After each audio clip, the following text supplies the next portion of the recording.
खबर आगरा से मुस्लिम बाहुल्य इलाकों में आई लव मोहम्मद पोस्टर लगाने के बाद पुलिस हुई सक्रिय।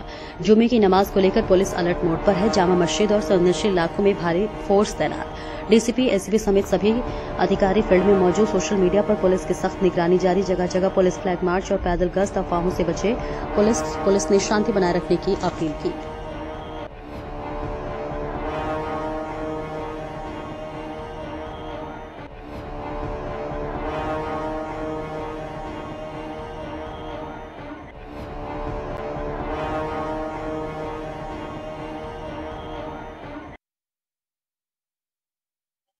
सर, आज जुमे की नमाज को लेकर क्या है पूरा मामला, और जो आगरा में आई लव मोहम्मद को लेकर भी कुछ कैंपेन वगैरह चल रहे हैं, 2 जगह प्रदर्शन भी होने की सूचना है, क्या है पूरा मामला? नहीं, इसमें जो जुमे की नमाज है वो सकुशल सब जगह संपन्न हो गई। अभी हम लोग यहाँ जामा मस्जिद के पास यहाँ भी सब लोग नमाज पढ़ कर अपने अपने घरों के लिए रुखसत हो गए हैं। और आई लव मोहम्मद के कुछ पोस्टर्स कहीं कहीं दिखे थे, तो वहाँ पे स्वयं उनसे बातचीत की गई, तो स्वयं उन्होंने उतार लिए वहाँ से। कोई प्रदर्शन जैसी कोई सूचना अभी तक यहाँ पे नहीं है। सब कुछ शांति से यहाँ पे हो गया है। उत्तर प्रदेश जिला आगरा तहसील की रावली ईदवार गांव दूरा में लोधी समाज की धर्मशाला में इंटरलॉक का कार्य ब्लॉक प्रमुख फतेहपुर सिकरी के निधि से हुआ। आज उद्घाटन समारोह में ब्लॉक प्रमुख प्रतिनिधि गुड्डू चाहर और पूर्व प्रधान व शिल्पकार सत्य प्रकाश राजपूत ने फीता काटकर इंटरलॉकिंग का उद्घाटन किया। लोधी राजपूत समाज में भव्य स्वागत समारोह किया। इसके साथ ही सम्मान समारोह में ग्रामीणों तथा मंचासीन अतिथियों का साफा माला व पाटिका पहनाकर ट्रेंड्स किया गया। गुड्डू चाहर ने कहा कि गांव के लोगों पे वो आपस में शांति से मिलजुल कर रहना चाहिए। अगर कोई झगड़ा हो जाए तो उसे राजीनामा करा देना चाहिए और मैं आप लोगों की सेवा के लिए हमेशा तैयार रहूंगा। कार्यक्रम में ओम प्रकाश, बच्चू सिंह, दरियाव सिंह, साहब सिंह, किशन स्वरूप ठेकेदार, अब भारत आदि मौजूद रहे। खबर ब्यूरो चीफ आगरा देहात करमवीर सिंह की।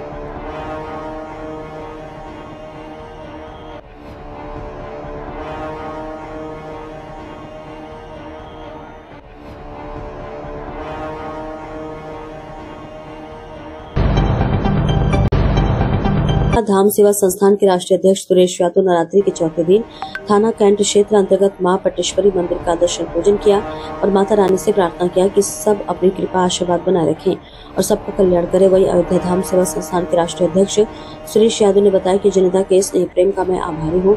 नवरात्रि का पर्व चल रहा है और जगह जगह माता रानी पंडाल में स्थापित है और चाहने वाले लोग मुझे माता रानी की सेवा में उनका दर्शन पूजन करने के लिए आमंत्रित कर रहे हैं और मैं माता रानी का दर्शन पूजन करने के लिए सभी पंडाल में जा रहा हूँ, उनका आशीर्वाद ले रहा हूँ और जगत के कल्याण के लिए उनसे कामना कर रहा हूँ। उसी क्रम में आज नवरात्रि के चौथे दिन इंडिया डांडिया कार्यक्रम में भी मुझे आमंत्रित किया गया। मैं सम्मिलित और सभी से मैं नवरात्रि पर्व की हार्दिक बधाई और शुभकामनाएं देता हूँ। जगत जननी माता रानी से प्रार्थना करता हूँ कि जगत का कल्याण कर, सब पर अपनी कृपा दृष्टि बनाए रखे, सभी की मनोकामनाएं बड़े पैमाने पर जो है और माता जी के पंडाल में जा रहा हूँ, फीता काट रहा हूँ, उनका दर्शन कर रहा हूँ और बड़े पैमाने पर भक्त लोग जो है आ रहे हैं, चाहे शहर हो चाहे देहात हो, बड़े बहुत भीड़ उमड़ रही है और माता रानी जो है सबके ऊपर कृपा बनाए रखें, सबको संपन्न करें, सब खुशहाल रहे, मेरा देश प्रदेश और जिला खुशहाल रहे, मैं हार्दिक शुभकामनाएं देता हूं। आज आप कहाँ गए थे दर्शन करने, क्योंकि आज नवरात्र का चौथा दिन है? माँ पाटेश्वरी देवी में दर्शन करने गया था। बड़े पैमाने से माता जी से मैं अरदास लगाया कि हे माता जी, पूरे देश और प्रदेश और जिला हमारा अयोध्या जनपद जो है खुशहाल रहे। मैं इसी लिए जो है और जितने भी भक्तगण आए उनको आशीर्वाद दीजिए और वो खुशहाल भी रहें। आज का क्या कार्यक्रम में नामकरण कार्यक्रम के दौरान एक युवक को ताबड़तोड़ 3 गोलियां मारकर उसकी हत्या कर दी गई। हत्या का आरोप महिला प्रधान के पति पर लगा है। घटना के बाद मौके पर मौजूद ग्रामीणों ने आरोपी को पकड़कर जमकर पीटा और उसे पुलिस के हवाले कर दिया। आरोप है कि दावत में न बुलाए जाने से नाराज प्रधान के पति ने हत्या की घटना को अंजाम दिया है। फिलहाल पुलिस ने मुकदमा दर्ज करके कार्रवाई शुरू कर दी है। हत्या की पूरी घटना थाना तिल्हा क्षेत्र के मोहनपुर गांव की है। बताया जा रहा है कि गांव में अवनीश नाम व्यक्ति के घर पर बेटे के नामकरण संस्कार की दावत चल रही थी। दावत के दौरान गांव की प्रधान का पति सुखदेव मौके पर पहुंचा और उसका अवनीश से विवाद शुरू हो गया। सुखदेव इस बात से नाराज था कि उसे दावत में नहीं बुलाए जाने से पूरे गांव में उसकी बेइज्जती हुई है। विवाद इतना ज्यादा बढ़ गया कि सुखदेव ने अवनीश पर ताबड़तोड़ 3 गोलियां मारकर उसे मौके पर ही मौत के घाट उतार दिया। घटना के बाद जब आरोपी सुखदेव ने भागने की कोशिश की तो दावत मौजूद लोगों ने उसे पकड़ लिया और उसकी जमकर पिटाई की। बाद में आरोपी को पुलिस के हवाले कर दिया गया। बाद में पुलिस जब अवनीश को लेकर अस्पताल पहुंची तो उसे डॉक्टर ने मृत घोषित कर दिया। फिलहाल पुलिस ने परिजनों की तहरीर के आधार पर मुकदमा दर्ज करके कार्रवाई शुरू कर दी है। घटना के बाद से पूरा गांव इस बात को लेकर राह शक्ति में है कि आखिर सम्मान की खातिर दावत में न बुलाए जाने से प्रधान का पति किसी की हत्या कैसे कर सकता है। देखिए संवाददाता धर्मेंद्र कुमार शर्मा की रिपोर्ट।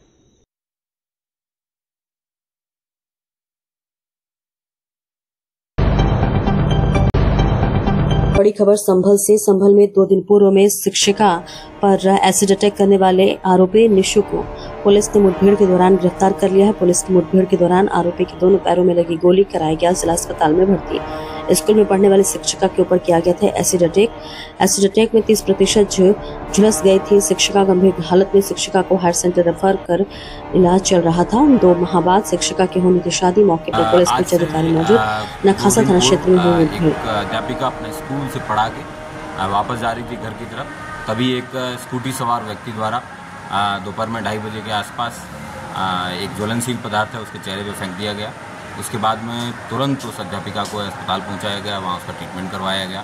पुलिस के द्वारा बॉर्डर सील करके कॉम्बिंग करने का प्रयास किया, लेकिन पुलिस की गिरफ्त में वो नहीं आया। पुलिस के द्वारा पिछले 2 दिन से लगातार इसकी धरपकड़ जारी थी।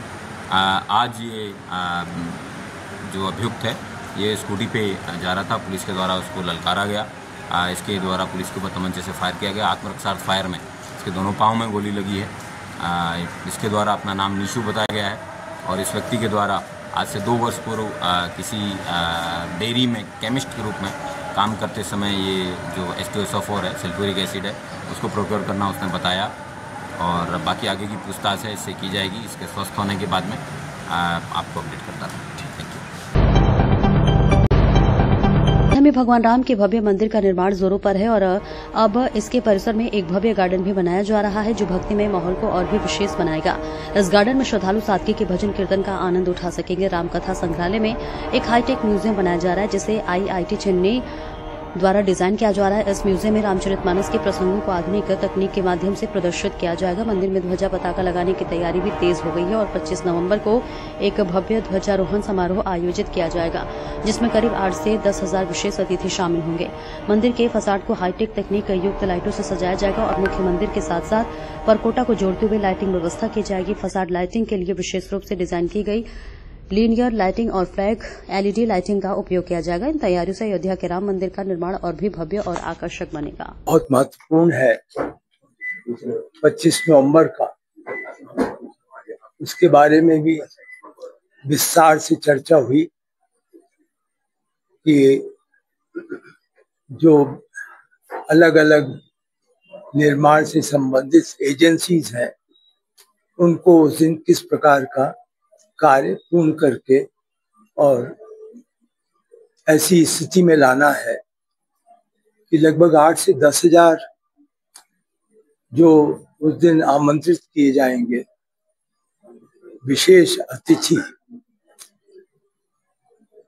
उनके अनुसार, उनकी सुविधा के अनुसार यहाँ पर मंदिर की सभी बातें जो है वो उपलब्ध होंगी।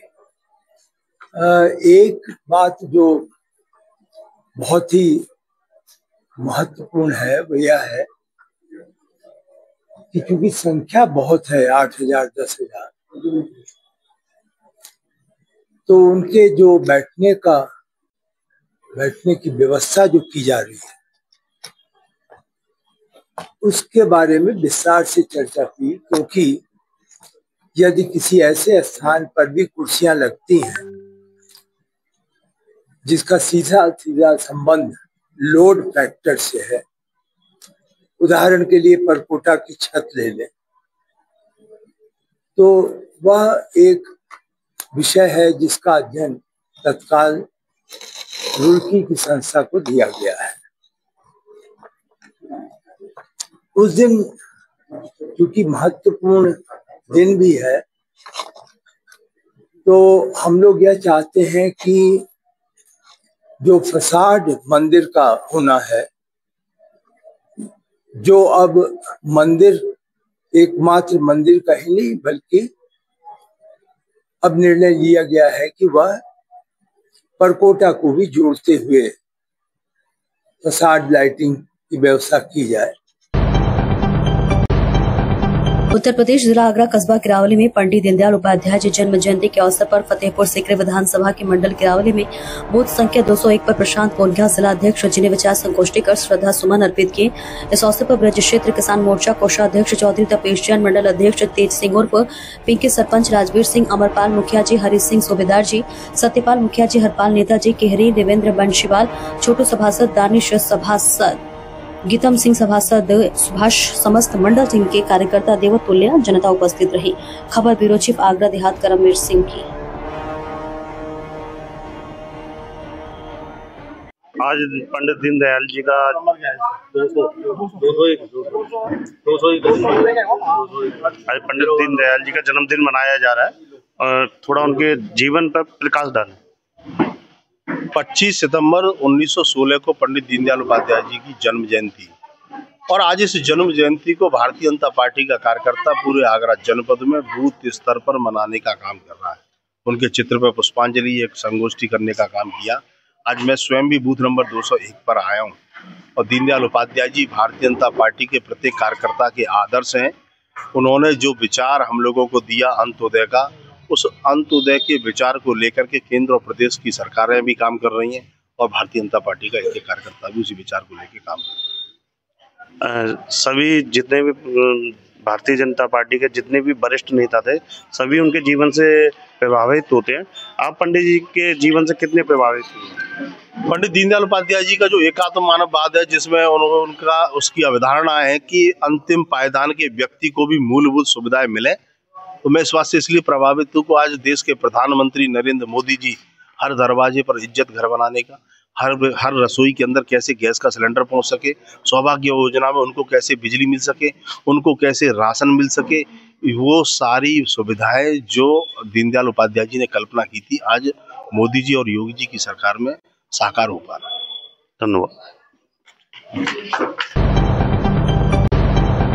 राजा गणपति आर जिलाधिकारी जनपद सिद्धार्थनगर के साथ डॉक्टर अभिषेक महाजन, पुलिस अधीक्षक जनपद सिद्धार्थनगर के द्वारा सांसद विधायक सदर्भ बांसी की उपस्थिति में दिनांक 25 सितंबर 2025 को सशक्त नारी स्वस्थ नारी सशक्त परिवार और मिशन शक्ति जैसे महत्वपूर्ण अभियानों के साथ मिलकर समाज में महिलाओं और बच्चों की सुरक्षा, सम्मान और स्वावलंबन को सुनिश्चित करने के लिए पूरी तरह से प्रतिबद्ध है।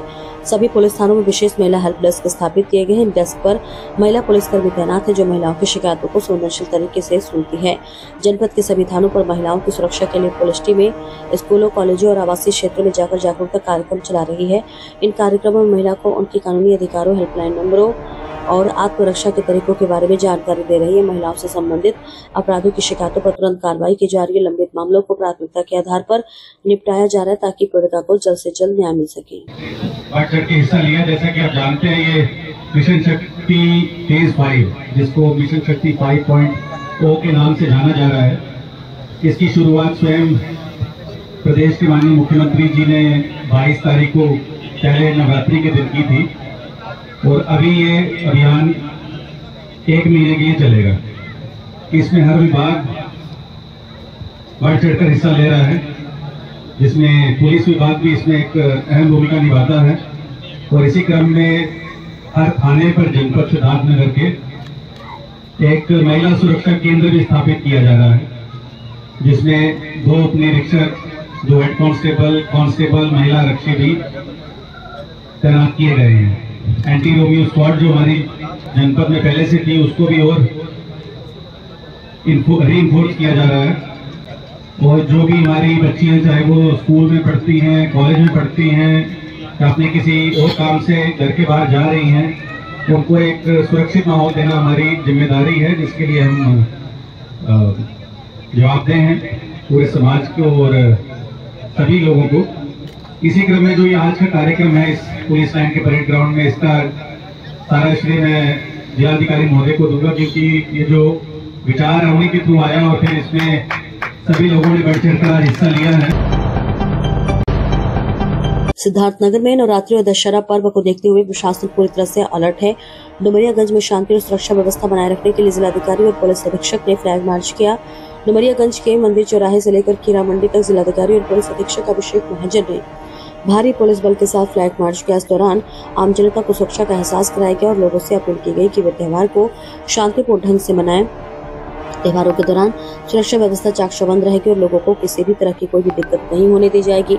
मीडिया से बात करते हुए पुलिस अधीक्षक अभिषेक महाजन ने बताया कि नवरात्रि और दशहरा पर्व शांति और सौहार्द के साथ मनाएं। किसी भी प्रकार से माहौल बिगाड़ने वालों पर पुलिस सख्त कार्रवाई करेगी।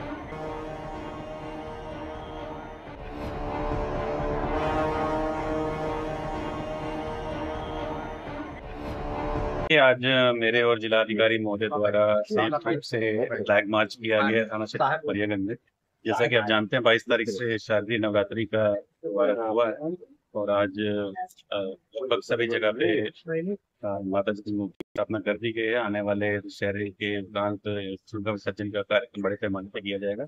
उसी के दृष्टिगत ये जो त्योहार है इसको सकुशल संपन्न कराना एक परंपरागत तरीके से और तैयारियों की समीक्षा करने के संबंध में सभी थाना सर्किल तहसील और जिला स्तर पर भी इसकी मीटिंग कर ली गई है और आज डुमरियागंज थाना क्षेत्र में एक फ्लैग मार्च हम लोगों द्वारा निकाला गया है और फिर हम